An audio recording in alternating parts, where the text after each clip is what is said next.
And welcome in. Late Kick is live. It is Sunday night, April 10th, the year of our Lord 2022. If it is spring intel and meat and potatoes you want, I promise you, you are going to leave this show full for many reasons. Some spring games are wrapping up, but we're finally starting to get some juice from our boots on the ground, so to speak. Extensive network of team site insiders here at 24/7 Sports and beyond, and so we're able to leverage that for your benefit. So we're going to talk a lot about a lot of programs tonight. A lot of them. You're going to get everything that you need and then some here. Jam-packed, high atop, sun-soaked downtown Nashville, Tennessee. Got the whispers and intel from spring, but also a very, very stirring debate brought upon by one of your questions about Miami's dynasty, Alabama's dynasty, and which one was hated more. I'm in the minority, but I promise you I'm right. We'll get to that in due time. Some quotes from a certain SEC defensive coordinator that I'm really going to need a lot of you to pay attention to. Also, if you have a problem with Dabo Swinney, some of you do, some of you are on board with his way of thinking, some of you are just morally opposed to everything that comes out of his mouth, that's fine, but he's got some things to say, and I therefore have some things to say about what he has to say tonight. They're watching us in Dublin, Ireland. They're watching us in Richardson, Texas. I'll be out that way, apparently if the forecast models hold, a little bit later this week. Jessup, Georgia. And you know where else they're watching us? Jesse and Colin, they're watching us in Houston, but they're not just watching us any old where in Houston. They're watching us in the port of Houston. Take a look at this. The thing you need to know about me as we kick the show off, and I've talked about this before, is I don't like parties. I don't even celebrate my own birthday. I try not to even let people know it's my own birthday. Yeah, that's us playing right there in the port of Houston. Had one of you send video. That is a container ship that is hauling containers, intermodal containers, that for all I know, I ended up hopping when they eventually made their way to rail travel. So it's always good to hear from you guys, but we had not yet heard from anyone at a port. And so I had to include it. If you have video of any unique spot that you happen to be listening to or watching the show from, I am more than willing to take those kinds of submissions and put them on air. I wanted to mention before we go on to shift the tone entirely, a lot of you, all of you are aware by now, Dwayne Haskins was killed yesterday down in Florida, I believe. And so when we have especially people pass away prematurely that were associated with our game, I don't really like to take a somber tone on the show. There's plenty of time for that. There are plenty of places they're doing that. What I always like to do is very quickly tell you what comes to my mind. And I'll tell you what comes to my mind. When I remember Dwayne Haskins, I remember that season, not too long ago, that 2018 season, when I found myself at the end of the year, and I know many of you Buckeye fans felt the same way. You're looking at Ohio State, and if you were like me, you were thinking, how is this team 13-1? Like, how did this happen? When did this happen? It was because of Dwayne Haskins. And he starts 1 year and just rewrites all the record books, wins a Big Ten championship. Ohio State, that was Urban Meyer's last season. They go on to the Rose Bowl. And they win the Rose Bowl, got out to a big lead, ended up holding on. But man, what a season that was. And it just turned on a dime. His playing career turned on a dime. And then unfortunately, on the backside of things, his life turns on a very unfortunate dime. And so it ends tragically. We all hate the way it ended. But the way I'll choose to remember Dwayne Haskins was that year. And a lot of what he did for a lot of people, because I'll tell you, those of you around the program know, but maybe nationally, you never heard his story. And his story was all the way from the time he was a little kid, wearing that Buckeye jersey, and when Jim Tressel was there visiting, and fulfilling that dream, and then overcoming some struggle, and fulfilling the dream of starting, and taking that and running with it, and ended up being a first-round draft pick. So, I mean, it was a model that I hope was paid attention to by a lot of guys who have dreams of their own, because there are folks out there living like that every single day. Dwayne Haskins was a guy whose poster you would want on the wall when you were telling that kind of story. So rest in peace, Dwayne Haskins, and prayers to his family and a lot of folks associated with the program up there. I know a lot of people are hurting. Talked to some of you yesterday. I know a lot of people are hurting about that right now. But Dwayne Haskins, that's how I'll choose to remember him. I wanted to wait for the show tonight to really talk about that. Okay, let's dive in tonight. We got a long way to go. Spring Intel and Whispers, one of the best segments we do, one of your favorite segments. And Colin, here is your endpoint. Spring Whispers and Intel, some spring games already wrapping up, but we've got juice from like half a dozen or more programs right now, so I want to get it to you really, really quickly. Georgia First off today, there's some breaking news. So a couple of the rumors that you've been hearing about, they're official. Five-star offensive lineman Emerius Mims in the transfer portal. Ditto for Clay Webb from a couple of cycles ago in the transfer portal. And now you see what the consequences of success are all about. Two things are true here. Number one, Georgia will forever have to worry about talented players leaving the program via the transfer portal. The other thing that's true is they're probably always going to be fine, even after it happens. This is number 10 and now number 11, for the record, that have entered the portal since they won the national championship. So you can either look at that as a bad thing or a byproduct, aka the consequences of success that we talk about here all the time. They deal with it at Bama. They will be dealing with it at A&M. They'll be dealing with it at Southern Cal. They deal with it anywhere there is any kind of high-level success. But I don't want to talk about that tonight so much. I want to talk about the quarterback position, because if you thought, ignorantly so, that just watching Georgia win a national championship and the quarterback be named MVP of the game was enough to quiet a lot of the quarterback drama around this program, you were wrong, friend. Take that common sense, ball it up, and throw it out the nearest window. What's happening here is kind of entertaining if you're not so wrapped up in it. The best way I can summarize this is the same way Kirby Smart did throughout the majority of last year, when Kirby Smart had to look at a lot of people when they were asking him, whether they were reporters or fans. That at the time they were talking about JT Daniels and when's he going to be put back in the mix over Stetson Bennett. And Kirby kept saying, I'm playing the guy who gives us the best chance to win. Well, here we are.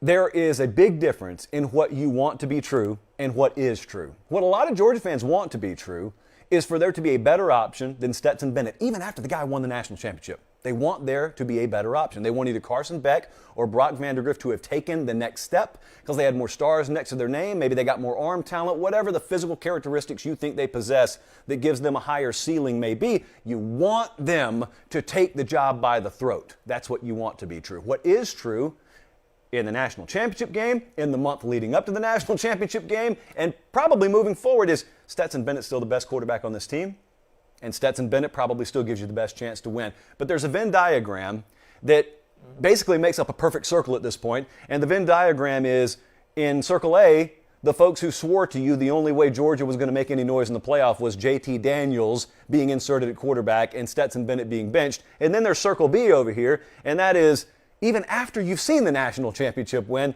it's either got to be Beck or Vandagriff. I mean, there's no way Stetson Bennett can still be the best quarterback on this team. And then you overlap them, and that's a perfect circle.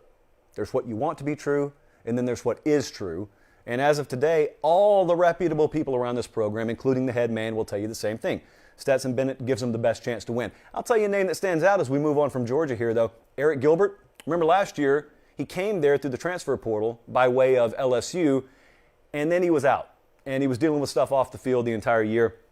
Well, Eric Gilbert is now back. He's moved back to his familiar position of tight end, playing around 270. Going to have to lose some weight, but early returns are positive. Still got a long way to go, but early returns are positive, so keep an eye on that. Let's head up the road a bit to Clemson. They had their spring game yesterday. About 35,000 people showed up. They had 17 players held out. A lot of takeaways here. We're going to rapid-fire run through them. Defense had 13 total sacks in this thing. There were, I think, 22 tackles for loss. That would be like a good month, and they had it yesterday. So there was not much offense to speak of. I still cannot be sold on the wide receiver position here. I don't know how anyone could. Nada clearly looks to be their best option, but outside of the tight end position, which looks pretty good, I don't know that you could draw any conclusions from the spring game yesterday, and I don't know, therefore, that you can draw any conclusions moving forward as to whether that passing game, and especially the deep threats and the perimeter skill, will be resurrected to the degree that it used to look, because it ties right back to quarterback. And when it comes to the quarterback position, I got to be completely honest with you. I listened to what Dabo Swinney said after the spring game yesterday, which was, quote, DJ Uiagalelei is definitely our starter. He had a great spring. He hasn't done anything to not be the starter. I listened to that, and I think to myself, I don't see any definite starter. At least I didn't when I watched the spring game yesterday. Now, the spring game is the spring game. It's a fool's errand to draw definitive conclusions from that.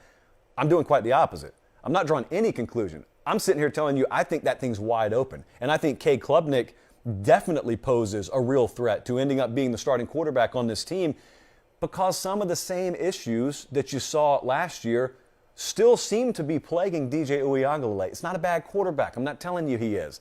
There's that group out there that either thinks you're great or you suck. I'm not saying either one of those things about DJ. What I am saying is if accuracy continues to be a problem and you don't have half a dozen bail-me-out receivers, the likes of which Trevor Lawrence played with, seems like a long time ago, you got pocket presence like Klubnik has, you got awareness, you got better accuracy, which I think he has, than DJ. That's the recipe for a quarterback competition. So Dabo says he feels good about both of them. I do too, so much so that I don't think this is decided. Even though he's the head coach there, I don't think that Uiagalelei is definitely the starter. We'll see. Moving on, Auburn. Yeah, those are the first two comments I want to have made about Auburn football so far this spring. This could be the most up-in-the-air quarterback race in America. Find me a better one because we've got three names here. I don't think the true, for the record, as I tee this up, I don't think the true freshman is going to be included there. So TJ Finley's in the mix, obviously. Zach Calzada transferred in, didn't get to work a whole lot because of injury this spring. Robbie Ashford, the Oregon transfer, is in the mix here. And you could probably, if you walk the streets down there, you could probably do a man-on-corner segment or a man-on-street segment where over 10 minutes you could find people who promise you all three of them are going to start for Auburn this year. It's totally up in the air. I don't think that coaching staff has the slightest clue who their starter is going to be.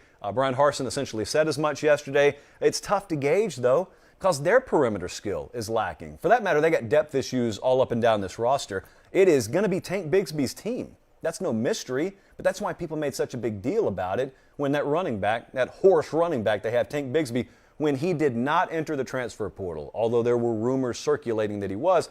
That's why it was such a win. That's why it was a big deal that Harsin talked him out of it.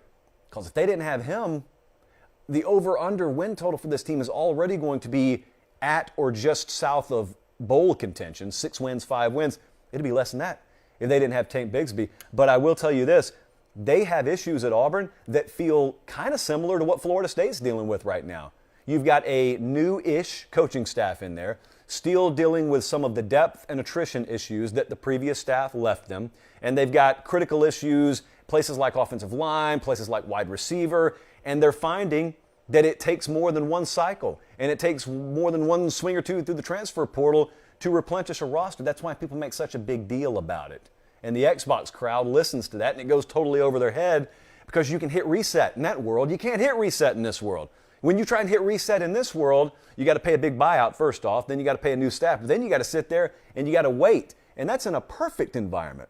Then imagine if half the administrative types and booster types are trying to oust you after 1 year. That's the task they have at hand at Auburn. So I don't get great vibes from down there right now, but at the same time, I do love the vision that Harsin has. I like the way he carries himself. I like the way he's trying to run the program. Is he going to be given enough time? Because they don't have what they need right now. Is he going to be given enough time? That's the big question there. At Nebraska, I wanted to touch on them for a second. They have not been over 500 since 2016. I have to look down to make sure I say that right. Since 2016. Guys, that's quite a while ago. Now that I think about it, they have not been over 500. And yet they had over 54,000 at the spring game yesterday. And believe me, I sat through it so you didn't have to. This was not the most entertaining of spring games. And the crowd still showed up there in Lincoln. Hoped to see more of Casey Thompson. For those not keeping track, yes, that is former Texas starting quarterback Casey Thompson, who is now transferred to Nebraska. I think he will be their starter. He threw the ball like 4 times yesterday, so it's certainly not because of what we saw in the spring game. But Chubba Purdy is a name that transferred in from Florida State. You saw more of him yesterday, and I think if you just watched the spring game or you just listened to maybe Twitter rumors, you'd probably think that this is a dead heat quarterback battle. The intel we get from Nebraska is that's probably not the case. Probably Casey Thompson's job. I am a believer that it is Thompson's job to lose. Not decided, but I do believe it's Thompson's job to lose. But the big question you see everyone asking when you watch Nebraska's spring game and you get intel from spring practice and Scott Frost does his media availability is all tied to the same question. Are we going to make a bowl game? So Nebraska famously was 3-9 last year, and they had 8 of those 9 losses by 1 possession. And then the 9th loss, I think, was by 9 points. So they very nearly had 9 losses, all 1 possession. So I ask this. Think of the sharpest football mind you've ever known. Go find the best scout you have ever known or heard of, and I want to ask them a question. When everyone asks, are they a bowl team? Are they a bowl team? The sharpest football mind in the history of this game does not have the skill to watch a team in spring and know whether a bounce or two of the ball exists per game that will thrust them from a 3-win caliber team to a 7-win caliber team. Because that's what we're talking about here. We're not talking about a team losing by multiple scores because of one glaring position weakness. You know, if they didn't have any offensive linemen last year, or if they didn't have any quarterback and then they got a magical transfer or a couple of magical transfers in, it'd be easy because you'd just be scouting one position group. That wasn't the case with Nebraska last year. Quite literally, they were one bounce in 8 games plus away from all those games turning. So how do you watch a spring game and know if that's changed or not is my point. They're going to be competitive again. They opened the season, by the way, in Ireland. We shouted out Dublin earlier. They opened there, I think, against Northwestern. Where else would you want to see Nebraska play Northwestern aside from Dublin, Ireland? Seems like peanut butter and jelly. It's just a natural fit there to me. We continue. Let's head back down south for a second. Alabama, and I'm going to tell you something that is going to shock you right now. Nick Saban hit multiple home runs in the transfer portal. And now your mouth hangs wide open, and I want you to pick that jaw up off the ground. Yes, Alabama has lucked out again. They just happened to take a shot in the dark and hit on Jermaine Burton, who you can go ahead and pencil in for a 1,000-plus receiving yard season if he maintains health. That's the transfer at wide receiver from Georgia. Because, yes, we live in a world now where you beat a team in the national championship one day and then go play for them the next day. Yes, friends, that's the world we live in now. But Jahmyr Gibbs is a name I want to talk to you about. That's the running back transfer from Georgia Tech. I've had someone in the world of scouting, since we were just talking about that, tell me that was the best player in the ACC last year. It's a lofty statement. And he transfers to Alabama. What I didn't tell you at the time, that I'll tell you now, is he got there in the middle of national championship preparation. Let me tell you what Nick Saban did with him. On the first day that Jahmyr Gibbs stepped on campus, he put him in with the ones. Then he ran him against the one defense. And let me tell you what Jahmyr Gibbs did on day one in a crimson uniform, even at practice. He put jaws on the ground too, but not in a sarcastic way, in quite literal a way. He's the best running back they have on the roster. He was the moment he walked in. Now, they have very good running backs there. To remind you, Trey Sanders is 2 years removed now from that car wreck that nearly took his career away from him. Once upon a time, he was the number 1 back in the nation. Jace McClellan, I love, who was a stud before he got hurt last year. He'll be back. Roydell Williams, another really dependable, solid running back. He'll be back. So they're fairly loaded at running back, but Jahmyr Gibbs is a very special player. And I'll tell you what else is special. Their pass rush. So much so that they sit here in spring just openly talking about ways that we can get Will Anderson and Dallas Turner and Chris Braswell on the field at the same time, maybe in a dime defense look. They are going to harass quarterbacks. The real question about this team, I'm not calling it a weakness, I am very intentionally calling it a question, is the offensive line situation. Kendall Randolph, for example, is that a guy cut out to play left tackle in the SEC? J.C. Latham, former 5-star offensive lineman, now 2 years into his college career. Is he a guy ready to lock down a right tackle position in the SEC? I think they'll be okay on the interior, but those are some very first world problems that we're monitoring at Alabama. Now we get to a team that you accuse me of being a homer of, and I never deny it. I'm fine with it. The entire set's blue. Why not? What about North Carolina? I saw our buddy Brad Powers talking about them a little bit today on Twitter.com, and he, I think, is thinking the same thing I am, and that is, I think a lot of us were a year too early on them. I've said that a number of times already this spring. But Mac Brown made some interesting comments yesterday. He said there's a big difference in what we did last year and what we've done this year so far. And he went a step further. He said there's a big difference in participating in spring practice versus competing in spring practice. They went full tackle to the ground the entire spring, which I know it sounds commonsensical, but it's very rare this day and age. And North Carolina has had, by all accounts, an extremely physical, competitive spring session. It's not something that you take for granted these days, and it's not something they had last year. And you could sense it in Mac Brown's voice as they lost to Virginia Tech. He was very quick that opening weekend, remember, to find the nearest microphone and say, I guess now we can actually get down to work because a lot of you who overrated us don't really have to worry about that anymore. I guess a lot of those preseason expectations are out the window. Now we can get to work. Now, look, that's ultimately his job. That's ultimately that coaching staff's job. I'm not making excuses for him, but reality was reality.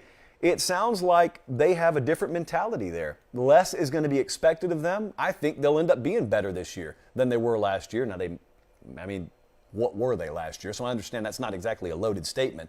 But the quarterback competition here is very real.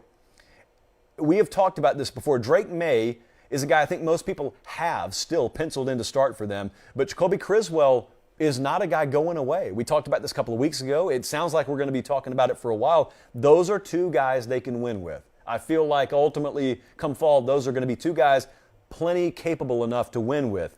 But let me just mention two names to you. If you follow recruiting, you already know them. Zach Rice, who was a 5-star offensive tackle they hit on him. They hit on him. True freshman starter. They hit on him. The other one is 5-star defensive lineman Travis Shaw. They hit on him. A couple of studs.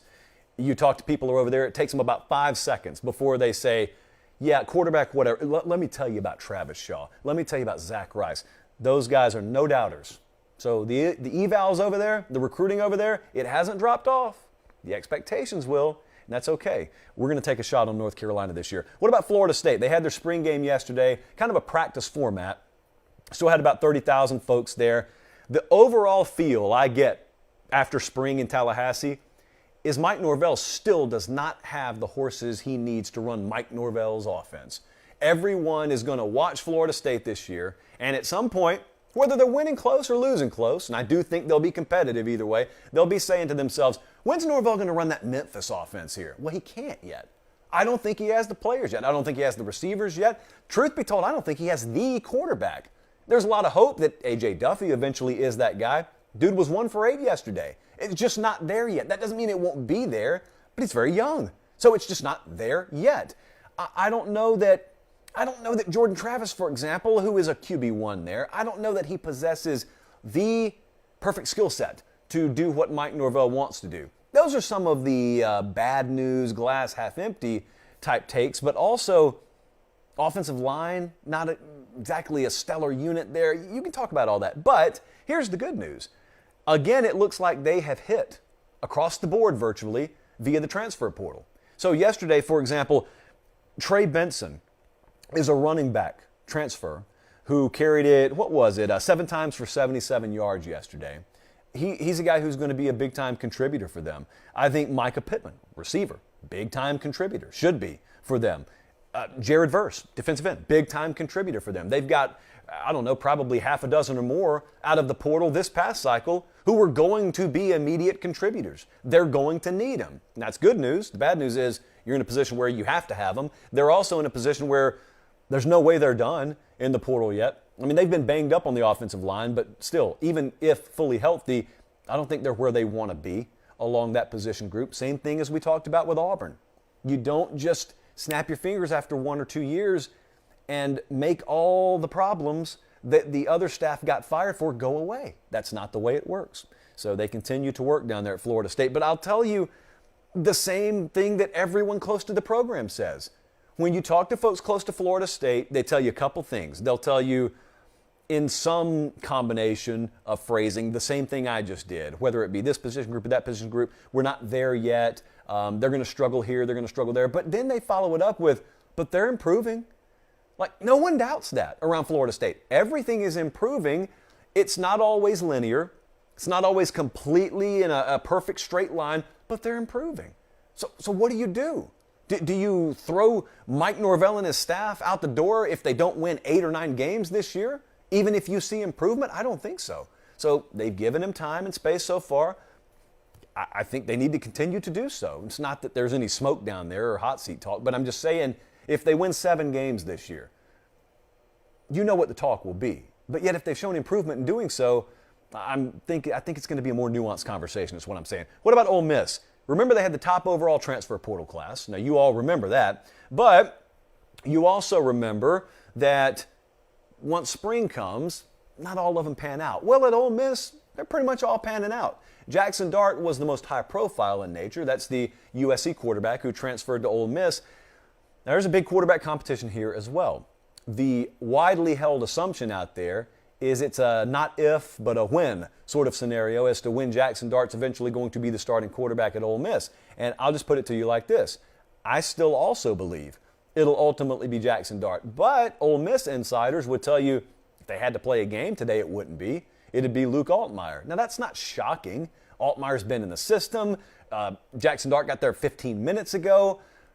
But here is what you take solace in. If Jackson Dart does not end up being the starting quarterback here, it's not going to be because he blew it. It's going to be because he just flat out got beat for the job. That's a good thing because you know what competition breeds, especially at that position. So sounds very good at Ole Miss right now. That's a program, frankly, after last season, I had a ton of concern about. There were questions about whether the head coach was still going to be there. And then, of course, you're losing Matt Corral. You're losing a lot of talent. And they rebounded in a big way. Also lost coaches. It rebounded in a big way. So Ole Miss looks to have steadied the ship, and they're going to be a serious player again this year. Also wanted to hit on LSU. A lot of talk about quarterback down there. We got plenty of time to do that. But I'll tell you the biggest headline coming out of Baton Rouge right now is the name John Emery. John Emery is a guy that it feels like for the last decade we have talked with each other, and I've said, is this the year that John Emery is going to be a true number one tailback in the SEC? So far, the answer has been no. All the returns from down there are that that's changing. That's a big deal, especially at a place where you don't have a surefire first-round lock quarterback at your disposal.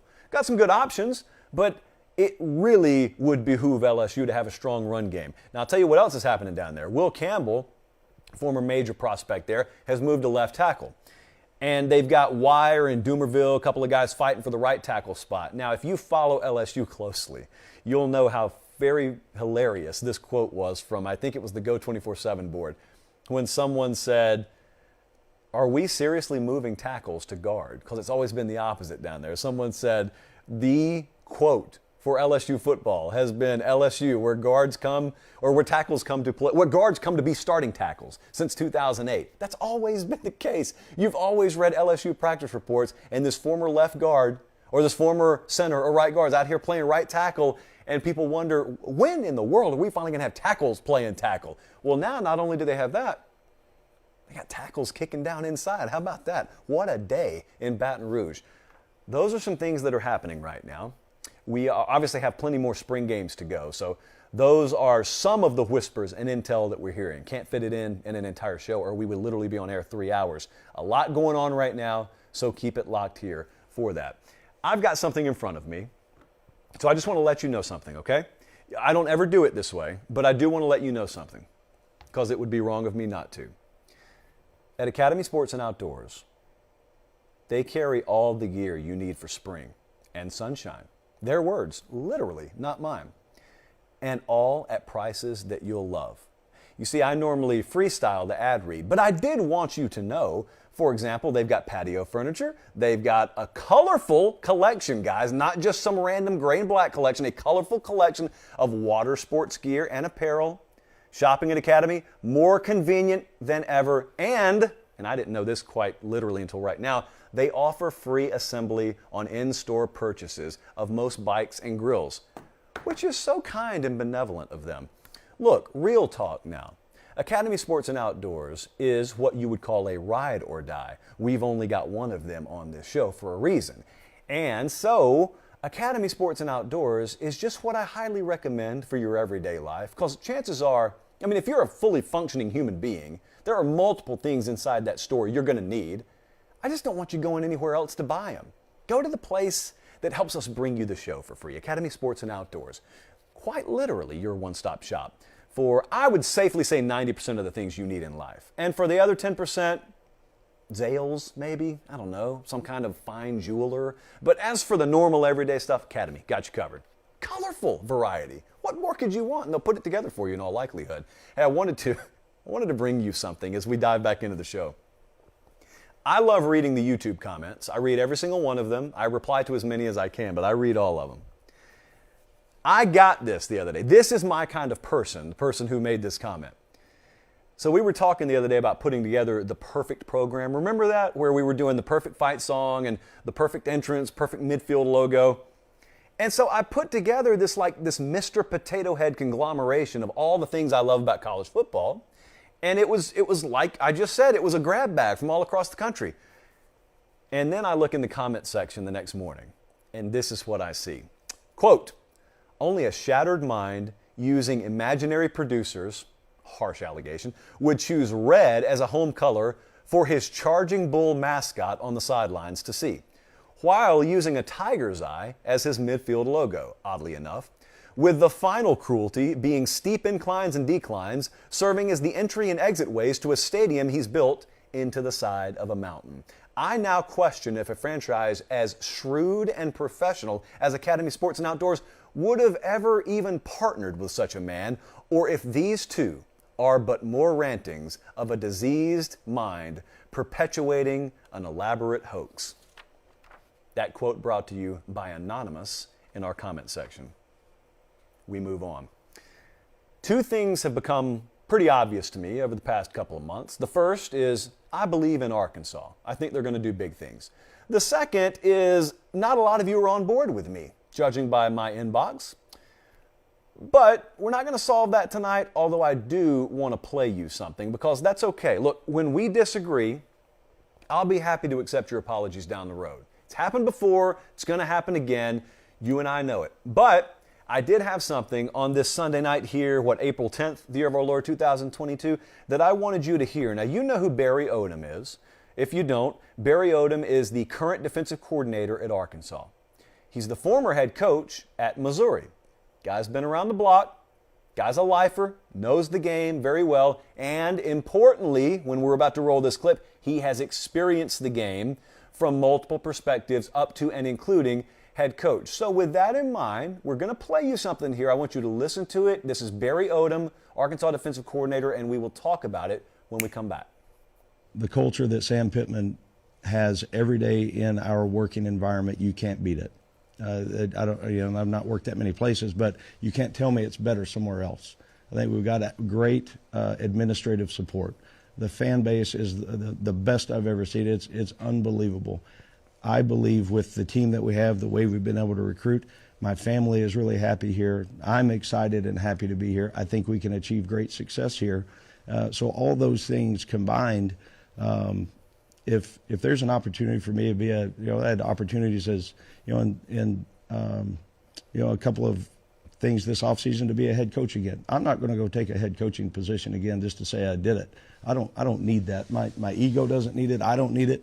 I'm having as fun as I've ever had coaching, being here. And I don't know if fun has anything to do with it, but I enjoy getting up and going to work every day. The student athletes that I've got a chance to coach right now, they're bought in. They like to play ball. They like to practice. They like to compete. They're doing a great job academically. It's a fun group to be around. Someday, some year, if a head coaching opportunity presents itself, then I may go make a run at it. But it's got to be the right fit with the right alignment. And I feel like Arkansas is a special place. It's pretty real. I mean, pretty straightforward. When I tell you people with options are choosing Arkansas, Barry Odom, the defensive coordinator there, is Exhibit A. And for that matter, Kendall Briles, the offensive coordinator, is Exhibit 1A. Those are guys with options. These are not retreads. They're not afterthoughts. Both of those guys could have left this past cycle for what you may term greener pastures. That's what's changing in college football right now, in particular in Fayetteville, Arkansas. Do you realize they are one of only 8 Power 5 teams that have a pair of coordinators returning for their 3rd season or longer? It's a big deal. And that's a lot of consistency that is invaluable in nature. They got a top 10 portal class because just like the coaches, players given options are choosing Arkansas. They got a top 5 signing class right now for 2023 because players with options are choosing Arkansas.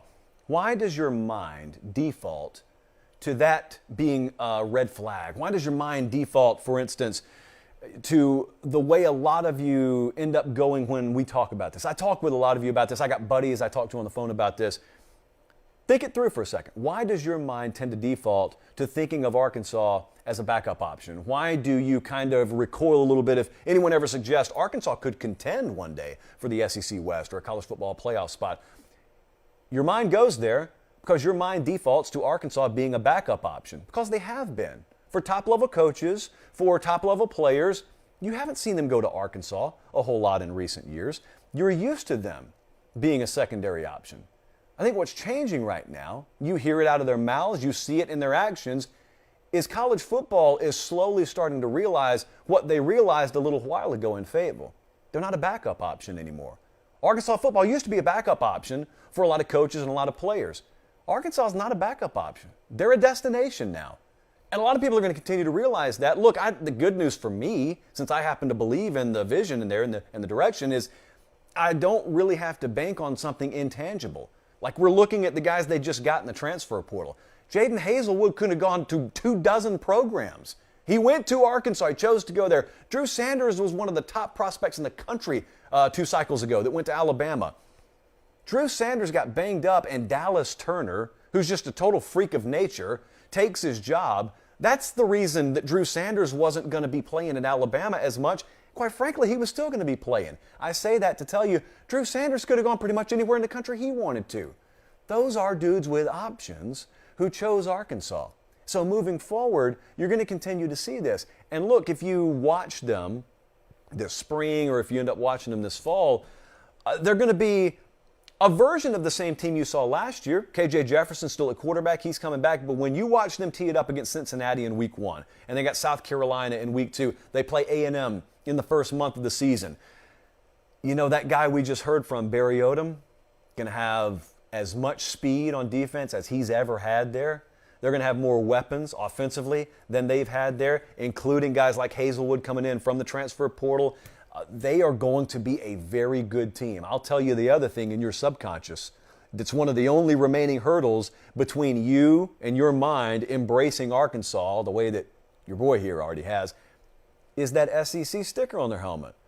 You know who they have to play every year. Fact of the matter is, I think we all know this is true. If you were to put a Big 12 helmet sticker, but keep the program the same, or put an ACC helmet sticker, but keep the rest of the program the same, it's probably a playoff team last year, guys, and certainly could be a playoff contender this year. If I took everything about that program and I put them in Lubbock, Texas, that'd be a playoff contender. You'd believe in them too, because you know, even though some of you claim otherwise, that schedule and strength thereof is extremely disproportionate in this game. Therefore, you are not always what your record says you are. Translation, 9-4 in Fayetteville, Arkansas could have been 11-1 or better in many other outposts in college football. So I'm excited. I'm very excited. Very, very solid potential destination for our yet-to-be-named Week 1 tour this fall. We are accepting names as we speak. Renaissance Tour was good. How do we make it even better? Hey, they're watching us tonight in Rochester Hills, Michigan. I bet there's an Arkansas fan or two even up there. Shenzhen, China is tuned in, as is Cottonwood, Arizona. Before we move on here to the Q&A portion of the show, I want to tell you something. I fell to peer pressure. Now, kids, if you're watching, don't ever fall victim to peer pressure, except in very, very specific circumstances like this one. So for a long time, you guys, not all of you, but a huge chunk of you, have begged me to be on Cameo. I have resisted, mainly because I just didn't feel like it. What is Cameo? Cameo is where you drop a couple of coins on an app, and in exchange, I send you anything from a happy birthday to a shout out to what many of you have already booked me to do, and that is send a video to one of your friends who is an expansionist or a casual, and you have things that you want to say to them through me. I'm your puppet now. I'm on Cameo. It happened. It's official. So if you are so inclined, the link is on my Twitter profile, @LateKickJosh. We're moving on. We've got some really good Q&A here tonight. I know what that's about to do. Colin, you watch. Jesse, you mark my words. My profile will be a disaster when we get off the air tonight. But that's the name of the game. Okay, so this actually requires me to pull up this Twitter profile. I am beside myself with a poll result from earlier today, just in the last couple of hours. and it's still there after 4,000 votes. Okay, so Orlando Chiefs asked us a question. He said, why does it seem like the Miami dynasty was so well received, but the Alabama dynasty is labeled as bad for football? And he's checking in from Douglasville, Georgia. Now, I looked at this question, and I laughed at it. I did not laugh at the question asker. I laughed at the question. Because anybody who thinks the Miami dynasty was well received in its time either wasn't alive, is suffering crippling amnesia, or is suffering from what I think a lot of folks in this poll I'm about to tell you about are suffering from, and that is some hardcore revisionist history and or recency bias. It's tough to overstate how despised Miami was through the 80s and 90s and even the early 2000s. It is impossible for me to tell you, and I know good and well some of you are 19 years old, and outside of the 30 for 30 documentary, you cannot have understood properly what it was like when Jimmy Johnson or going back to Howard Snellenberger were doing what they were doing. It's very, very hard for me to put into words how hated they were, because it was about more than football.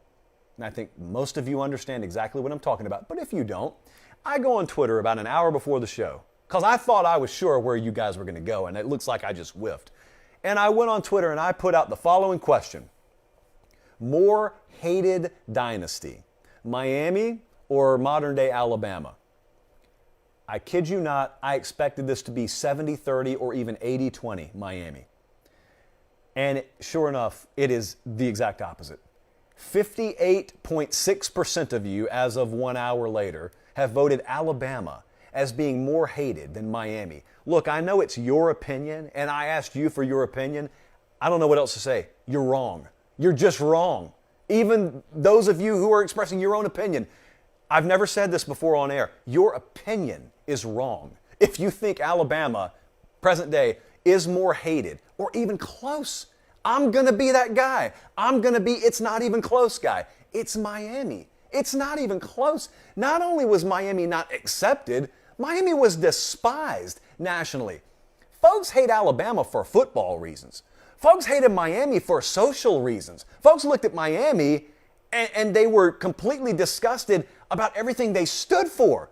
People look at Alabama and they just get pissed off because they can't beat them. At Miami, it extended well beyond football. The first time I was ever allowed to stay up past my bedtime was the national championship game between these two programs. It was such a huge deal in the South. Folks outside of Tuscaloosa, forget Alabama, folks in Athens, they'll never tell you, they'll never admit it. There were some folks around Auburn who even pulled for Alabama because they thought it meant so much culturally for a Southern program that played hard-nosed, rock-ribbed defense to serve Miami. And they did, right down there in New Orleans, 34-13 the final. I don't know what more to tell you. Look, people, normally when they get mad at a dynasty, it could be USC or it could be these two. Normally the anger is misguided. If you're really honest with yourself, most of the time when you hate these programs, you're really hating your own program. Not hating your program. Your anger is misguided. You are deflecting and rechanneling your anger towards your own inept administration or your program's lack of ability to recruit at a high level and develop, even though they have all the resources and facilities at programs that are being able to do it. And that's all that is with Alabama, modern day. I mean, Alabama, look, how many times lately, think about the past year alone, have you found yourself hating that Crimson A, but saying to yourself, man, Saban says a lot of good stuff. Like, I don't like the guy at all, and I wish he'd retire yesterday, but man, I respect a lot about that organization. It's a model for what I wish my workplace was, and he says so many things that extend beyond football. Dude, no one was saying that about Miami. I'm just telling you they weren't. They were not. Ask people in Lincoln, Nebraska. Ask people in South Bend, Indiana. Ask people in Tuscaloosa, Alabama. Ask the folks that ran up against Miami. What was your motivation for beating them? It was so much more than just winning a football game. Oh, it was so much more. And if you could have taken a poll of America back then, folks in South Florida know this better than anyone. That's why they loved it so much. They embraced it so much. I'd be the same way if I were you guys.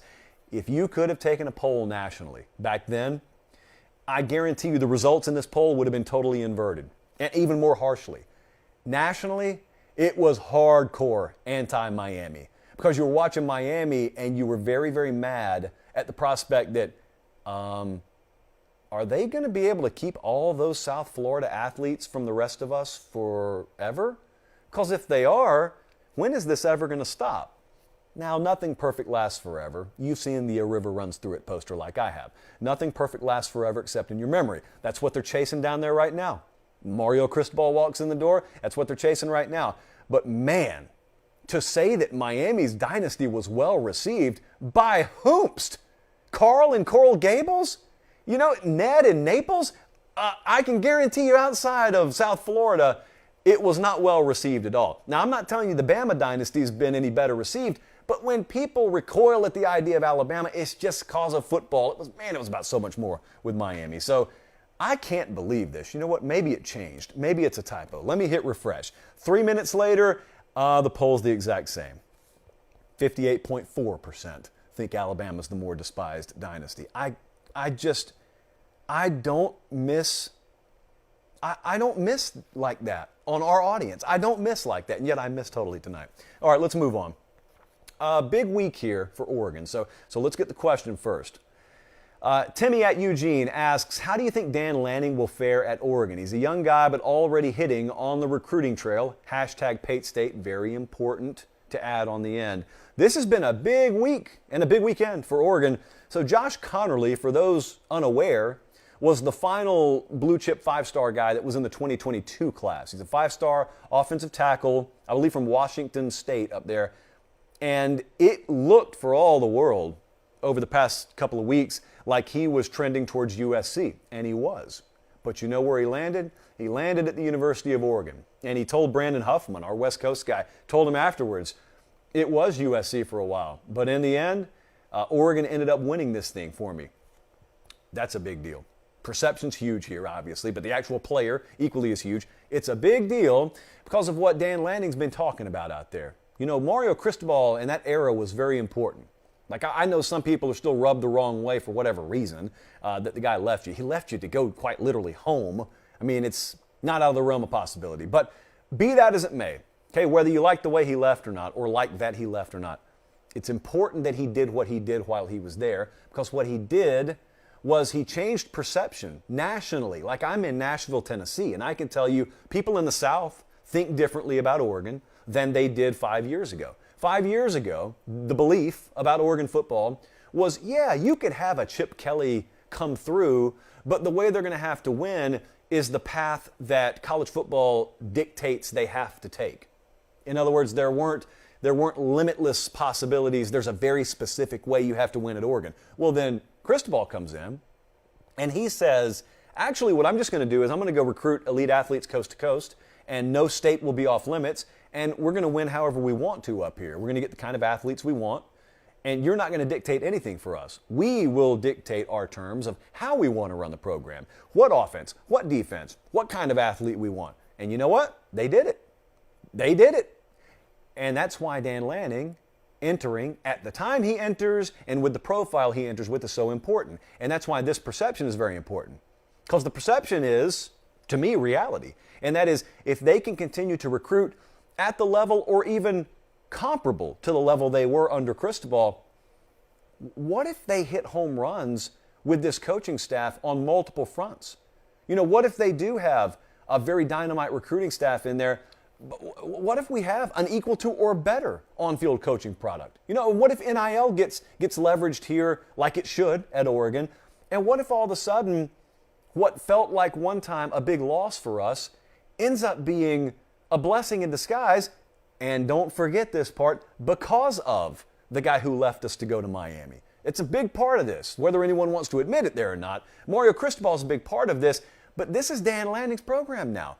And the fact that he just took a guy who was trending heavily towards USC, it's one recruitment, so let's pump the brakes there. It's one recruitment, but man, it's such a big indicator, because he's spoken, he being Dan Lanning, has spoken at length over the past month or so about how Oregon's unique, and I'm paraphrasing him, I wish I had the exact quote, but he said something to the effect of, Oregon's the only place that you're going to come on the West Coast where you have that college experience. You can go to USC, but they don't have what we have to offer. They have some things we don't have to offer, but if you want what makes college football great, and you don't have to sacrifice the NIL potential to come here and get it, then Oregon's the place to go. They believe that. They better believe it. They're going to have to ultra aggressively take that message out on the recruiting trail, which obviously they're already doing. This is not a place that's going to hurt on the NIL front. In fact, I think they should embrace it, and they have. So I love everything I've heard up there, but it's words. I mean, Dan Lanning's never been the head coach for a college football game in his life. So it's words right now. But every box they can possibly have checked so far, they have checked. So I can't think anything but good things about Dan Lanning right now. All right, we want to wrap it up here with something that's controversial, even though I don't really think it should be. Not my earpiece falling out. There's no controversy there. It's just bad. But this is what I'm talking about. Tony Tiger Talking Head hit us up and said, why is Dabo Swinney so out of touch when it comes to the transfer portal and NIL? All these great programs go in there, and yet he refuses to get off his high horse to do it too. So there are a lot of takes out there. I saw some floating around today. And a lot of times, they're so badly mischaracterized. I'm just giving you my opinion because that's what they tell me to do on this show. There are a lot of folks who would look you in the eye and swear to you that Dabo Swinney is on record as saying players shouldn't be paid. And that is not what he has said. And if he said it in the past, I can tell you his most recent comments are not that. So don't go check the tape. Go check his most recent comments. You will not find Dabo Swinney telling you players shouldn't be able to profit off NIL. But let's get back to that in a second, because the question was also about the transfer portal. You will also have people swear to you that Dabo Swinney will not go in the portal. He has said that he will never use the portal. And that's also not true. In fact, he's talked this spring extensively about what their plan is for evaluating kids in the portal. What his stance, though, is he doesn't want to use it, doesn't want to, understands that the tide is shifting and he may have to. It's funny that they have taken one kid so far, and that I think was Hunter Johnson, who had left the program and who wanted to come back as a coach. And Dabo said, "You still want to play? Did you know you have a year of eligibility? You want to play?" "Yeah, I want to play." "Okay, come still be a college football player." So it's not exactly the most radical of transfer portal additions, but they've done it. I don't doubt they'll end up adding kids out of the portal. Look, this guy has got principles and values he stands on just like anyone. Some people don't have any principles and values, and so their opinion tends to shift with the breeze, and they just think whichever way the breeze is blowing. Here is my thought about this. I understand the sentiment. I understand where he's coming from.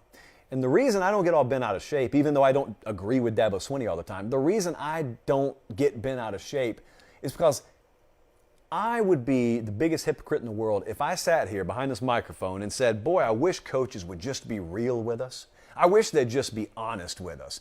And then when one does step up and is totally brutally honest with you, you just castigate him left and right. I don't have to agree with everything that guy says. Find me someone I do agree across the board with. They're not out there. They don't exist. But what I appreciate about Dabo Swinney is he doesn't really waffle.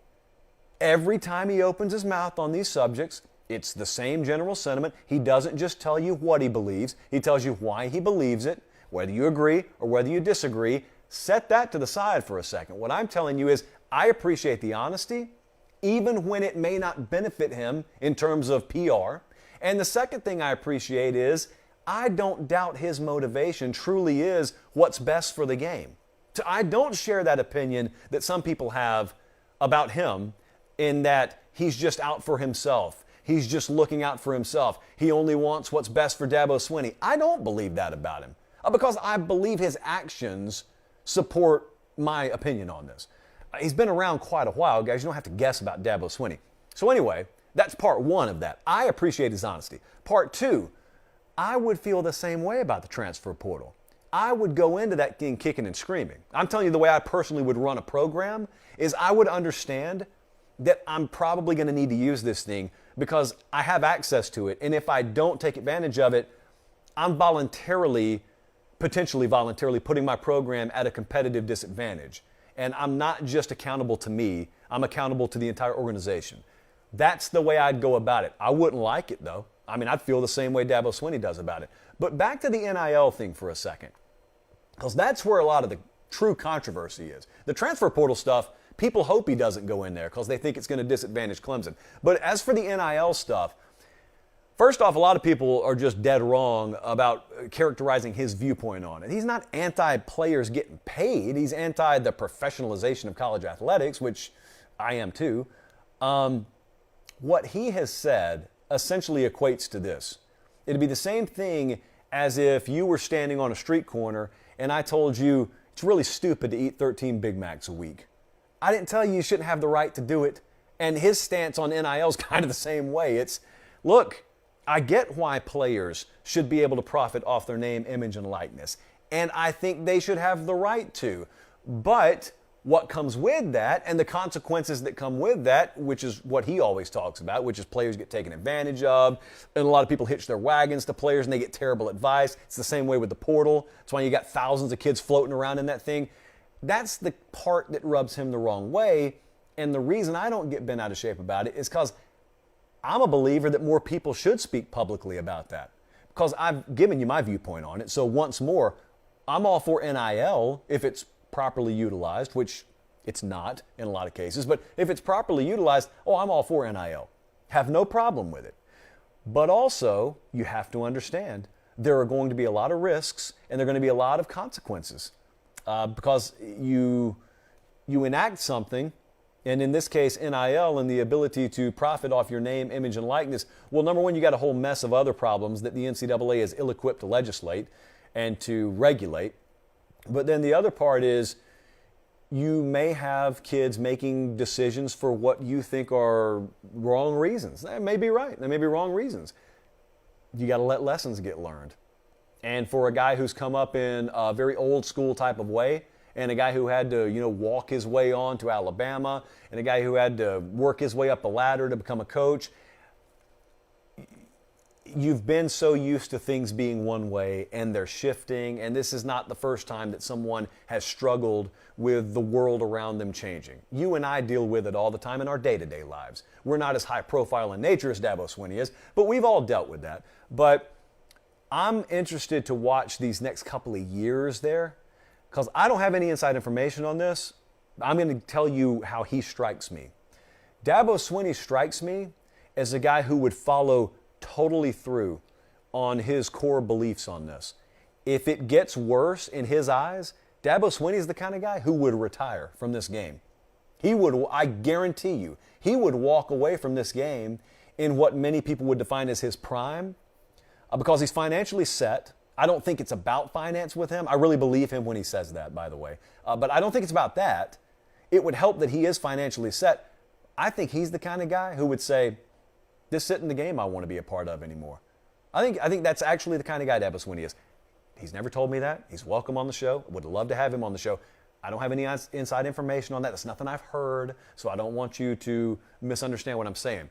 I'm just saying I appreciate that he speaks his mind, even when I may disagree with it from time to time. I appreciate that he's honest about it, and he says a lot of times what needs to be said, but for whatever reason, a lot of folks either are in a position where they can't say it, or they don't want to upset the apple cart, or they don't want to have their quotes taken out of context and put in front of recruits and get negative recruited against.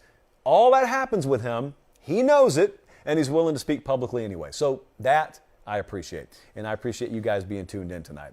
Make sure you are following on all the social platforms at Late Kick Josh, and please make sure you are subscribed to the podcast as well as the YouTube channel, which, by the way, are two separate things. Here's what we've got this week. A very dangerous setup in the Midwest, Arkansas, places of that nature. So I will be shooting west, probably Monday night. Could see you in Oklahoma. Could see you in Kansas. Could see you in Arkansas, Missouri, Texas. Don't know yet. Just know that we expect some tornado and tornadic action this week. So if you don't follow on the Instagram channel, it's a really good place to be following, especially when we do storm chases. So that's not college football related. That's just life related. So if you see me at a gas station and it's, let's pick one, Hot Springs, Arkansas, don't be freaked out. Don't be alarmed. Until next time, for producer Jesse, for director Colin, For our entire production executive team, I'm Josh Pate. Have a great start to your week, and God bless.